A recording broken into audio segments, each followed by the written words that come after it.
చివరికి వాడు చావబోయే రోజొచ్చినా వాడి పాడె మోసే పని కూడా ఎవ్వరికీ దొరకదు.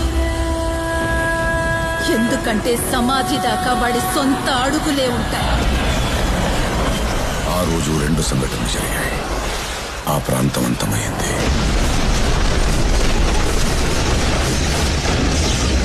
వాడు కూడా.